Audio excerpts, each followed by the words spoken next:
Recording in progress.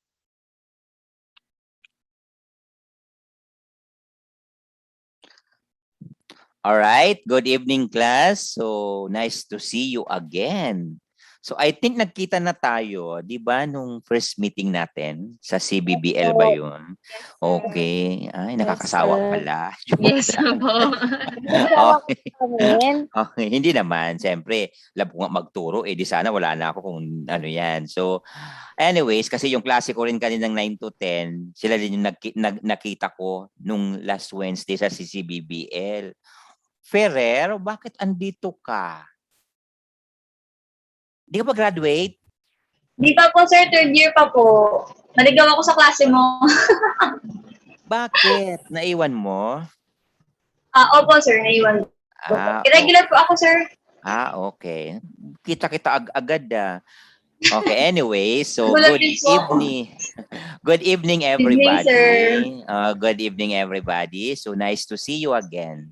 Okay, this is Olayu 11A4, tama? Sa Olayu 11A4, si Miss Andrea, yung contact person nyo ha. Tapos sa, ano ba section pa to? Also E11 for si Miss Bagsik naman, Sofia. Pero sa E24 na economics, wala pa akong contact kasi yung contact ko sa CBBL E24, wala siyang business law. Kaya mamaya, yung gustong mag-volunteer, magsabi lang sa akin ha. Yung gusto lang mag-volunteer sa A24 kasi kayo yung malaki-laki, 'di ba? Marami kayo sa A24. Okay? So, ganun pa rin naman class kung ano yung house rules ko sa CBBL 01, yun din naman ang house rules ko ng PSE C05. Mag-screenshots kayo palagi ha. Tapos itago mo lang 'yan. Then ano po bang gagawin natin? Wait lang class ha. Okay. So, naka-mute lang pag pumapasok para hindi mairita si sir. Okay? Kasi class, alam mo ang pasok ko simula kaninang 6 pa. Hindi pa ako nagdi-dinner actually. Okay? Kaya nga sana nakikiusap nga sana ako doon sa 9 to 10 kung pwedeng sumama na lang sila sa inyo para sana 9 to 10 may pahinga naman sana ako kaso hindi daw sila po pwede. O di sige, magtiyaga si sir, ginusto mo to sir, di ba? O di ganun talaga. Okay? Anyway, so 10 to 11 siguro after this class saka pa lang ako magdi-dinner. Pero okay lang 'yan dahil ang tulog ko naman 1:00, 2:00. O di ba? Ganun ang buhay ko. Anyways, Pakilala muna tayo ulit ha. Kasi mamaya yung iba, wala doon sa CBBL 01. Hindi ako kilala. Okay? So pakilala muna tayo dahil ito, halo-halo naman to na course. Ayan po ako, class. O, tapos na, magpapakilala. Yun lang yun. Okay? So I'm Francis Ruiz. Okay? I graduate also of ICCT way back 2014. Okay? Nagmasteral ako sa NCBA. Cubao, then nag-aaral ulit ako ngayon class for my doctorate degree dyan naman sa Manila. Okay? Part-time professor pa rin sa ICCT dahil may trabaho naman talaga ako. Okay? So, kaya whether you like it or not, pagtyagaan nyo muna ang mukhang to hanggang December, ha? Kasi after December, di Merry Christmas na lang and Happy New Year. Kasi hanggang December 7 pa tayo magkikita-kita. Okay, class? Okay. So, shall we start? I'm expecting 120 participants in this class, in this session. But right now, you are only 84. Synchronous meeting form to me is a very important. Okay? Sinabi ko na yan before. Yes, Bagsik. Sir, mali po yung napasukan nung also E11 po. Yung dati po yatang meeting ID po. Mali po yung na-check nila. Ay, Okay. na-check. Hindi ba sila nag-check ng mga pinopost ko? Okay, so papasukin mo na dito, Bagsik. Okay, thank you, Miss Bagsik. Okay. So, shall we start managerial economics? Okay. Okay na, dumadami na sila. Papasok na lang yan. Okay? So, managerial economics ng ating pag-aaralan ngayon. Okay? Bukas naman yung business law. Okay? Ayan, class. Iyan yung ating subject na pag-aaralan, managerial economics. Importanteng pag-aralan yung managerial economics, class, kasi napaka-importante yan sa ating mga business students. So, di ba? Every day, every aspects of our lives, kung ano man nakikita natin dyan, part yan ng economics natin. Okay? Kung nakikita nyo sa picture, di ba, merong firms, merong government, and merong household. Part kasi ng economics yan. Even yung pag-aaral nyo, class, party pa rin ng economics. Why? Kasi yung mga pang-tuition fee mo, proper allocation ang ginawa ni mother dyan. Or proper allocation din sa ginawa mo dahil working student ka, tinitipid mo para may pang-tuition ka. Kasi 'di ba, ang economics, iyan yung proper allocation, 'di ba? Proper allocation 'yan para maayos mo kung ano man yung dapat ayusin, 'di ba? Kasi sa pag-aaral ng economics class, sobrang mahirap ang economics na subject class kasi akala mo ganun-ganun lang 'yan, pero pag nagkaroon ka class sila. Okay. Ma'am and sir, paki-mute niyo po muna ha para makadire-diretso tayo. O kaibigan niya. Okay, hanapin ko nga sino ba 'yan. Okay, nakita ko na kung sino. Okay? Okay, so yun class, part ng economics. Pagtaas ng gasolina, parts of economics. Pagtaas ng dollar, part of economics. May nag-tricycle, may bumili, may nagtinda, may nagkaroon ng problem, nasagasaan, or whatsoever, nagka-COVID, part ng economics yan lahat, class. Okay?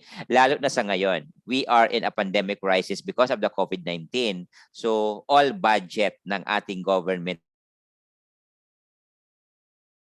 are exhausted. Okay? Kaya part ng economics, yung budgeting, sa buhay natin ngayon dahil sa COVID, ang daming naapektuhan sa ekonomiya. Ang daming nagsarang company, ang daming nagkaroon ng redundant position na hindi na kailangan sa company kaya tinanggal na.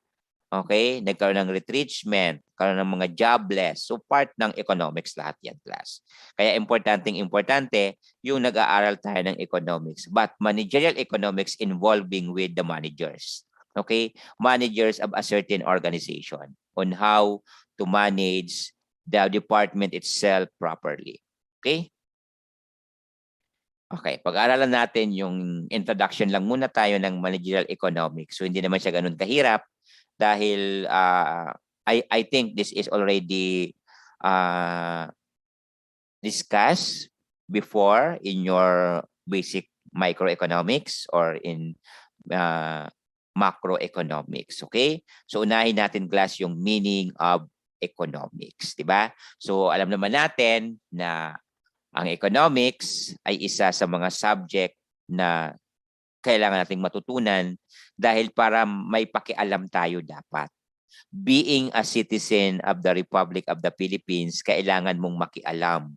And being an employee of a certain organization, kailangan mo ring makialam. Being a manager of your department, kailangan mong marami kang alam in terms of managing, directing, controlling, evaluating of your department on how to become a successful a manager para magkaroon ng perfect output ang isang department. So yun naman ang importante, di ba? The purpose of studying economics is para malaman natin kung tama pa ba ang ginagawa natin sa isang department.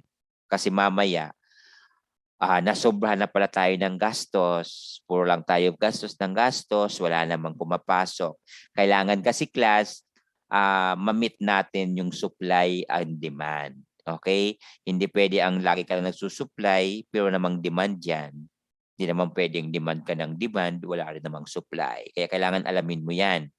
Magkaroon ka ng knowledge about the proper allocation ng isang scarce resources. Okay? So anybody from this class who can discuss to me the meaning of economics, baka may idong idea, yung idadagdag na lang ng sinabi ko. Yes, Belus, Jessil, sorry, Belus.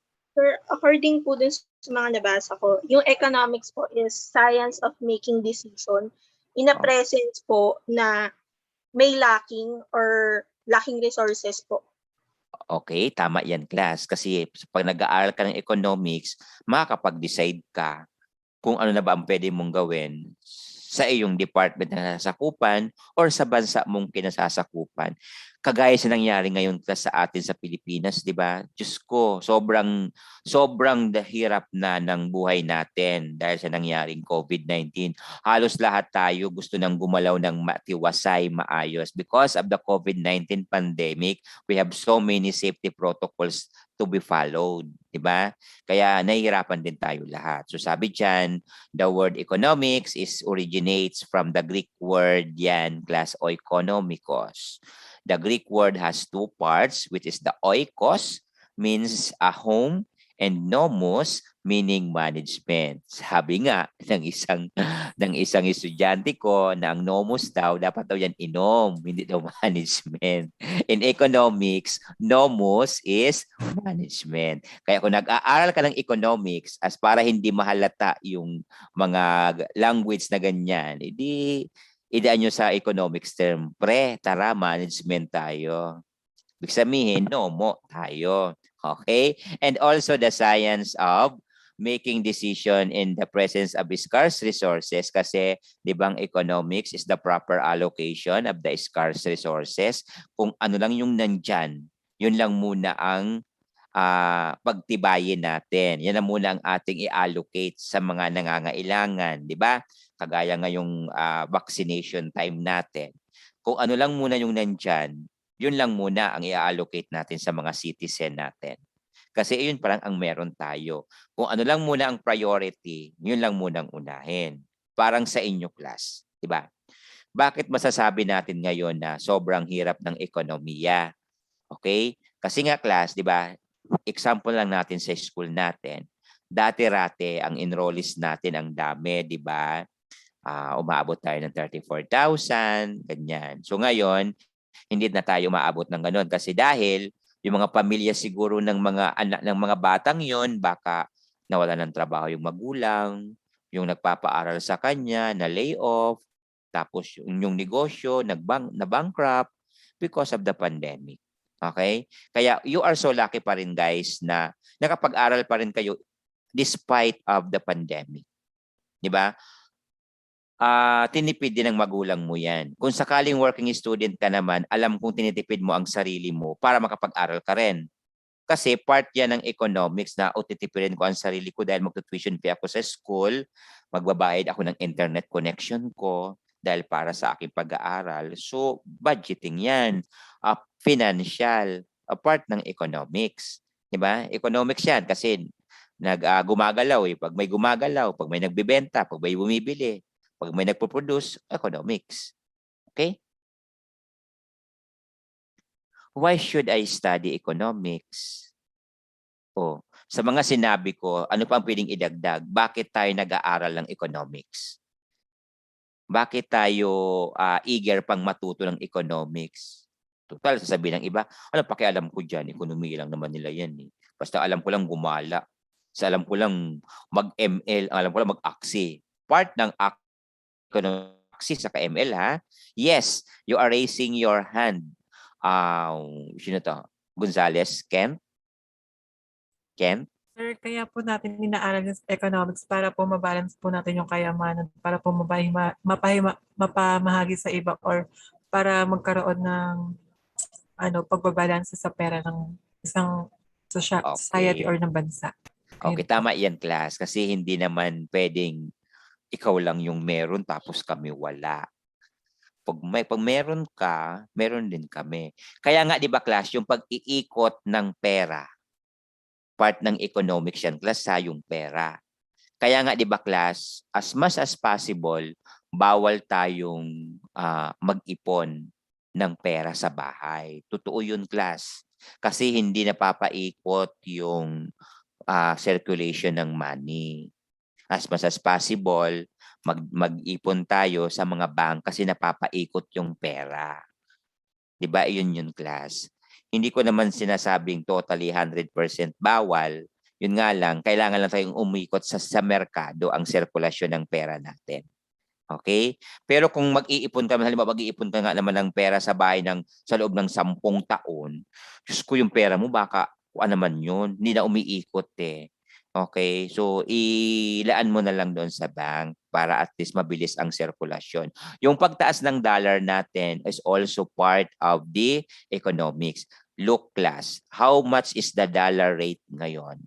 Magkano ang buying ng dollar ngayon? I don't have any idea kasi kung magkano. Although 51. 51 peso. 51. So okay pa ang economics natin kasi hindi pa siya ganun kataas. 'Di ba? Hindi tayo tumataas ng mga 55, 60. My God, wag naman. Kasi mahirap 'yan, class, pag tumataas yung value niyan. So, ngayon okay yung ating economics. Sabi ko nga sa sarili ko siguro kung ako ang presidente ng Pilipinas, tapos COVID ang nangyari ngayon, Diyos ko, di ko alam anong gagawin ko. Dahil ang hirap mag-isip kung saan ka kukuha ng pang-budget. Diba? Yung mga libreng gastusin dyan sa ospital, paano na? Kaya buti na lang we have a president na napaka-brilliant. I'm not saying na maki-Duterte ako, class, ha. I'm looking doon sa mga nakikita ko lang na ginagawa. Okay? Kasi part of economics yan. Even, di ba, this coming 2022, May election. So we are part of the election. So part ng economics yan. So we have to choose which the leader is, who is the leader na pwede nating i-elect, i-boto, sorry. Kung sinong gusto nating iboto na president or kung ano man ang bobotohin natin. Pero wala naman akong sasabihin kung sino ang ito iboto mo kasi magaling to. Decision mo yan. Kasi whatever your decision, siyempre, para walang sisisihin kung sakali. Diba? Ang gawin na lang natin kung sakali na may sinuportahan tayo, all we have to do is to support whatever happens. Matalo, manalo, support pa rin tayo. Kung sakali yung binoto mo hindi nanalo at yung nanalo ay yung hindi mo bet, wag ka nang magdagdag sa milyong tao sa Pilipinas na puro against na lang ang sinasabi kasi hindi nakakatulong sa ekonomiya natin. Naintindihan niyo ba ako, class? Hindi nakakatulong sa ekonomiya natin ang puro negative na nababasa mo. Okay? Kaya nga, di ba, class, naniniwala ako na dapat ang isang leader ng isang organization or even kung saan man, kailangan talaga siya magaling. Lalo na in terms of economics. Kasi doon tayo mabubuhay eh. Doon tayo kikita. Okay? Doon tayo uunlad. Di ba? So, tingnan mo, kung wala tayong pakialam class sa nangyayari ngayon because of the pandemic, ano lang magiging buhay natin? Honestly speaking, last year talagang hindi maganda yung ating kita, di ba? Lahat tayo nag-suffer, even me class. Lahat tayo nag-suffer. Tingnan mo 2 buwang naka-lockdown. Di ba? 2 buwan tayo naka-lockdown from March 15 to May 15 last year. 2 buwan ang nawala sa iyong income na ang pera mo lahat palabas. Kaya nahihirapan talaga tayo during that time. Pero nung binuksan ulit ng ating presidente yung economy natin para makapaglikom ulit tayo ng makaperahan natin, kahit papano okay na tayo. Okay? So sa ngayon, okay pa rin naman. So kagaya ngayon class, di ba? Christmas is just around the corner.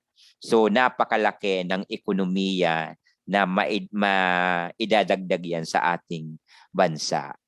Kasi dadami yung pagbibenta, dadami ang kikita kahit papano.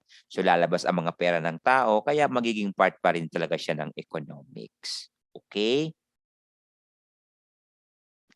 Next is we have, syempre, kaakibat ng economics ang manager. Kasi nga, kaya nga managerial economics ang pag-aaralan natin class. Okay? Alam naman natin na we have so many kinds of manager. If you are working in a certain organization, makikita mo kung anong klaseng attitude meron ang manager mo. Okay? Mayroong manager na sarcastic, sophisticated, mayroon din namang friendly, di ba? Mayroon din namang may favoritism lagi, di ba? Ganun yan, class. I don't know kung nakaka-encounter na kayo ng ganyang klaseng manager. Kasi ako before, when I was working in a call center, mayroon talagang kinikilingan yung manager namin. Okay? Na lahat ng gawin ko, puro mali. Ano ba yan? Okay? Kahit I have so many sales, mali pa rin. Di ba? Kasi baka threat, siguro posible yan, mga ganyan. Kasi baka, ay magaling to, mukhang tatalunin ako nito eh. Di ba, yung mga ganung factor class. Pero, on the other way around, mayroon din namang mga empleyado or staff na ayaw din sa manager. Di ba? Kasi minsan, yung ibang staff, nabibrainwash din ng ibang staff dahil ayaw sa manager. Okay? Kaya, ikaw, kung nakikita mo ang manager mo na hindi naman approachable, hindi naman accommodating, you have to decide if you are going to pursue na magtrabaho sa kanya or mag-resign ka na lang. Kaysa naman sa magsasuffer ka na every day of your life, when you wake up in the morning, your life becomes miserable always. Because naiisip mo lagi si manager mo na, ay ano ba yan, yung manager ko na makikita ko na mamaya. Sisigawan na naman ako, bubulyawan na naman ako. 'Di ba? Ang hirap magtrabaho sa ganyan. 'Di ba? Hindi ka na makakapag-isip ng maayos because of your manager. Pero titingnan mo rin ang scenario kasi mamaya pag umalis ka, wala ka ng trabaho. So ano magiging economy mo? Anong magiging contribution mo sa economy ng Pilipinas or sa economy ng iyong department? Kasi ang managerial economics deals with the manager doon sa department na kinabibilangan niya. Okay? Kasi iyan yung consumption, proper distribution, di ba? Proper distribution ng mga scarce resources. So iyon yung natin sa manager. At sabi pa dyan, class, manager also direct the efforts of others, including those who delegate tasks within the organization. Okay? Yun din yan. Sobrang hirap din sa isang manager yan, yung gagawin mo yung ganyan, kasi may mga staff ka na you cannot please everybody. Di ba? May mga ganun namang scenario. Even dito sa klase natin. Di ba? Sa klase natin na to, hindi lahat dito umaayon sa lahat ng sasabihin ko. Tama? Hindi lahat yan umu-okay na, ay si sir, ang bait-bait yan. Ay si sir, okay yan. Pero hindi lahat yan okay. Sa 1 kilong kamatis, merong 1 bulok. Tama? Am I right? Kaya hindi din natin sakop kung ano man yon. Sa economics, ganyan din. Di ba? Tingnan mo, ang nangyayari sa Pilipinas ngayon, dahil hati lagi ang tao sa Pilipinas, hindi nagkakasundo kung ano mga dapat gawin. May gusto sa ganito, may ayaw sa ganito, rally dito, rally doon. So pumapangat ang ekonomiya ng bansa natin because of that. Di ba? Sa isang department, sa isang company na pinagtatrabahuhan mo naman, yung manager ng isang marketing department, manager ng isang accounting department, magkaaway. Tama? Kaya pag nagmi-meeting sila ng mga mancom, yung management committee nila na magmi-meeting, lagi sila nagsasagupaan sa tuwing meeting. Kaya hindi sila nagkakaroon ng magandang output. Di ba? Eh di walang kwenta yung managerial economics pag ganoon ang mangyayari sa atin. Okay? And also class purchase inputs to be used in the production of goods and services. Okay? So sinabi ko rin na halimbawa sa isang manufacturing department, yung isang manager dyan, puro lang sila paggawa ng paggawa. Wala namang demand. Puro lang produce ng product. Di ba? So wala naman sa kanyang dinidemand. Di ba? Ang hirap class mag-produce ng product tapos wala namang dinidemand. Like for example, pagawaan ng puto. Every day, nagpapagawa siya lagi ng puto. Wala namang bumibili. Wala naman nag-order. O di sayang. Di ba? Like for example, class yung mga car dealer. Di ba? Ang car dealer class, hindi yan gumagawa ng sasakyan agad. Gagawa yan pag may order. Okay? Pag may order yan. Kasi masisira nga naman yan agad. Bababa ang value nun. Okay? Kasi nagde-depreciate yan. Okay? Are in charge of making other decisions such product price or quality. Siyempre, yun ang titingnan ng manager. Minsan, yung pricing ng product, mahirap gawin. Okay? Kasi ang dami mong factors to be considered in pricing of a certain product. Okay? Sobrang hirap. So, andyan yung cost na kailangan mong i-identify, 'di ba? Yung direct cost, yung mga labor cost, 'di ba? Yung mga indirect cost pa. So, ang dami mong i-consider. Siyempre, i-consider mo rin yung source of income ng iyong mga target market. Okay? Kasi mamaya yung target market mo, hindi pala ganun kayayaman. Halimbawa, tatayo ka ng isang Starbucks coffee somewhere in liblib na lugar o kaya sa isang squatters area. Ano ang pambili ng mga tao doon na ang kape lang sa kanila 7 pesos lang. Sa inyo magkano? O siyempre, you have to identify. Di ba? Tingnan mo yung economy nila kung kaya ba. Di ba? Okay? And this is also the meaning of managerial economics. Therefore, is a study of how to direct scarce resources in the way that most efficiently achieves a managerial goal. Okay? So, syempre, pag na-perfect na ni manager yung kanyang goal as a manager, okay na yung kanyang department. Kaya mahirap din class, mahirap din maging isang manager. Pero one of these days, yung iba dyan sa inyo, magiging isang manager ng isang department. It's up to you kung paano mo ipapalakad ng maayos. Kasi iyan yung proper distribution, proper consumption ng isang scarce resources para ma-manage ng maayos yung company kinabibilangan mo. Okay? And we have also class managerial economics. It is a very broad discipline in that it describes methods useful for directing everything from the resources of a household to maximize household welfare to the resources of the firm to maximize profit. Iyan naman ang ating goal in making a business, di ba? Always remember that in making a business, first of our goal is to make profit. Diba? Then once you have a profit and you gain more profit, all you have to do is to maximize all your wealth. Okay? Kasi para makatulong tayo kung saan man tayo pwedeng tumulong. Okay? Naintindihan, class? Understand? Okay. Yes. Okay? So, review question muna tayo. Okay, anybody who can answer what is economics? Sa inyong palagay, sa mga sinabi ko, pagdugtong-dugtongin nyo lang kung anong ibig sabihin ng economics sa inyong class.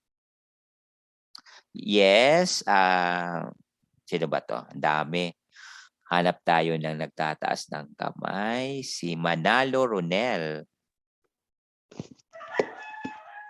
Hello sir, based on my understanding lang about sa topic natin kanina, for me, economics is the science of managing our scarce materials that can result to managing scarce materials that can with a what do you call this?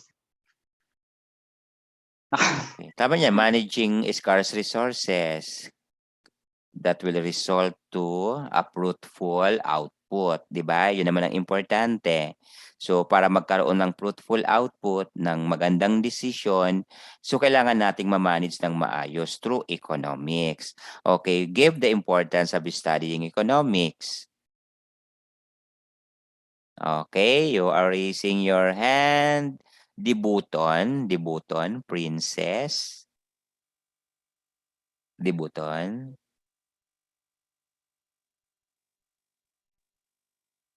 Okay, wala si Dibuton. Ikaw na lang, Nafrada.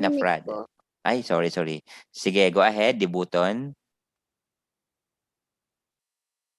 Yes, yung ano po, importance ng pag-aaral ng economic din para po yung malaman mo kung paano po palaguin yung resources mo, yung paano mapapaikot yung mga capital mo po saan. So, tama yan, class. Kasi capital also is part of economics. Yung mga cost of capital na pag-aaralan din natin sa susunod na mga chapter natin. Okay? Kaya part pa rin ng economics ang pag-aaral natin. Okay? And also define managerial economics. Yes.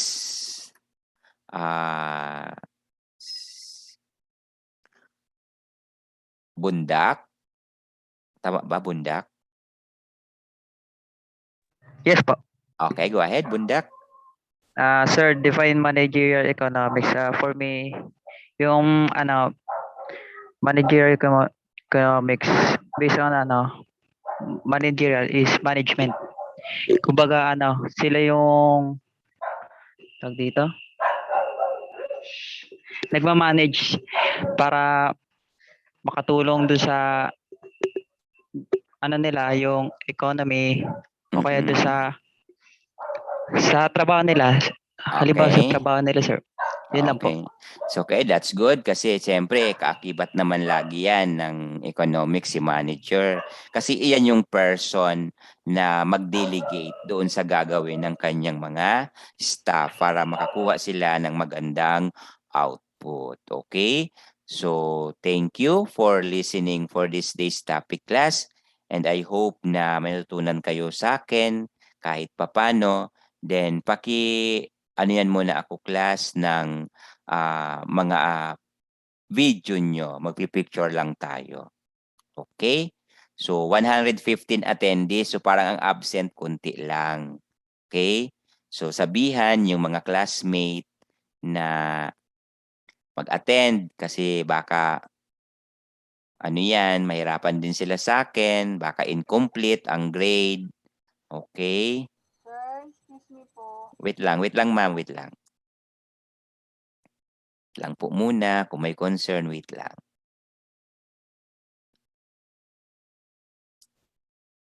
Okay, kung mayroon pang mga hindi nakakapag-request, para mag-accept. So later mag-a-accept ako kasi every night ako nag-a-accept ng mga ano yan para ma-check ko rin kung sa master list ba pumasok na kasi every day may nilalagdag din kasi sa master list natin. Kaya every night lang din ako nag-a-accept saka para mabilis din yung internet namin kasi minsan pag ano yan ang internet ang bagal-bagal eh. Okay? So yes, sino yung nag-akuan kanina, nagtanong? Sino yan? Go ahead. Sir, actually, kapapasok ko lang po. Yung posted po kasi meeting ID, hindi po ba yun? Ano daw ulit? Kasi nga sa Edmodo, sir, kasi may yung, di ba po yung provided na meeting ID tsaka passcode. Hindi po ba yun yung nasa ano? Kasi kanina po, yun din yung pinasok ko. Actually, kapapasok ko lang, hindi ako nakapag-attend po nung lecture nyo. Hindi, yung ano yan, yung nakapost ko doon sa section, iyon yung meeting ID. Bakit ganun? Kasi ang tagal ko nag-waiting kanina po. Tapos, Dati kasi, yung meeting ID ko, yung personal Zoom ko. Since nagdalagdag si estudyante kasi, umabot na kayo ng 120 dito, kailangan ko na lang school Zoom kasi hindi kaya ng Zoom ko na mag 100 plus participants. Kailangan 100 lang ako kasi pag personal, walang bayad yun. Ito kasing sa Zoom ng school, kahit 300 participants, kaya nitong i-accommodate. Kaya check nyo lang lagi yung mga Pero ngayon naman, ito na yung ating gagamitin hanggang sa December. Kasi, kung ano to, school Zoom to, sa malamihan. Kaya dito na kayo pumapapasok every meeting na a-attend kayo sa akin. Okay? Tapos class, baka naman may gusto nang mag-volunteer for the 824 na maging... si Grichel. Sige, Ferrer, alam mo naman yung friend naman tayo, di ba? Okay, so ilagay kita sa kuan ha. Yung ba pangalan mo? Apo, sir. Okay, yung contact nyo class sa E24 si Ferrer ha, si Ferrer. Sir, yung sa Facebook ko yung letter I ko, letter E yun. I-message mo kaya ako mamaya para makita ko. Sige, sir. Message mo. Paano po, sir, ang attendance po? Yung magsasenda lang po sila ng screenshot, gagawa na lang po ng GC. Tapos ibibigay ko sa iyo yung master list. Lalagyan mo lang yung absent kung sino doon. Okay? Okay, sir. So do you have any question, class? Yes, Sanchez, you are raising your hand. Yes, sir. Tanong ko lang po kasi yung chapter 1 pretest po, nag-lag po kasi yung cellphone ko, nakasunod-sunod po ako ng pindot. Baka pwede pa pong matake yun. Kasi binak ko naman po siya agad eh. Naku, anak kasi yun na Edmodo grade na yun So, hindi kasi talaga ako class nagpaparetake.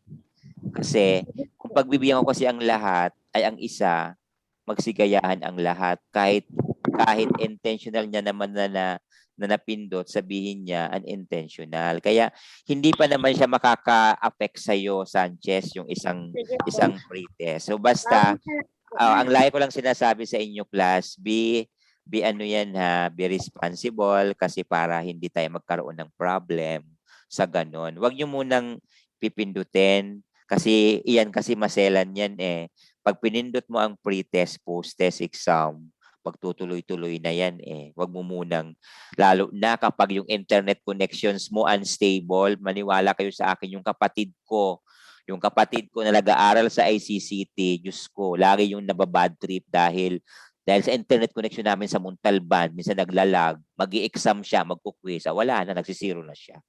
Sabi ko, wala tayong magagawa dyan dahil ganun talaga. Bawi-bawi na lang, ha, class? So, be responsible. Sige po, salamat, sir. Okay, thank you for understanding also. Okay, so kung wala naman tanong na, I think... Sige, go ahead. Sir, tanong ko lang ba kung may sasuggest po kayong books na pwede natin gamitin para dito sa subject na to? Yung reference na nakalagay doon, yun lang kasi ang pwede nating gamitin. Okay. Sa managerial economics, yung nasa reference natin, yun lang ang nakalagay na pwede natin gamitin. Okay? So, i-search nyo lang yun. Or kahit yung mga microeconomics, macroeconomics, pwede rin naman yun. Okay? Don't worry, class. Hindi ko naman kayo pahihirapan dito sa mga computation. Padadaliin lang natin to, ha? para masaya lang tayo. Okay? So, do you have any questions before we separate our ways for the meantime at magkikita tayo tomorrow? Diba? After a day, another day. Tomorrow is my birthday, class. Promise. Tomorrow is my birthday. Advance happy birthday, Happy sir. birthday, sir. Happy birthday po, sir. Happy birthday to you. 1 hour na lang, 1 hour na lang. Ako nag-a-accept ng puro happy Thank you, happy. sir. Diyos lang. Engagement na, sir. to us. Ah? Thank you, sir. Oo, birthday ko Happy tomorrow birthday. talaga actually. Pero kahit birthday ko. Sir, happy ay- birthday. Happy birthday po. Happy birthday, No mo, sir. sir, no mo. No mo. Okay, management tayo ha. Management. Management, management, sir, management. Management tayo. Sir, Sige. pakain. Anong gusto mong kainin? Maraming pwedeng kainin. Sir, lumpia. Lumpia? Bakit lumpia? Pwede namang kaling, pwede namang ano yan, mga gulay. Talong daw o hotdog, okra. Pagkain pa rin naman yan. Okay? But anyways, class, so thank you for coming today, class. And siguro magpahinga na rin kayo kasi lahat tayo pagod. May trabaho na naman tayo bukas. Kagaya ko, may trabaho tayo tomorrow. Pero, hindi ako a-absent sa subject natin bukas na business law. Malabo yan sa bokabularyo ko. Ha? Papasok pa rin ako doon. Okay? Have a great night, everybody. Ingat kayo palagi and God bless. Bye-bye. Thank you, Bye, sir. sir. Thank you, madam. Sir, thank you, sir. Good night, sir. Recordings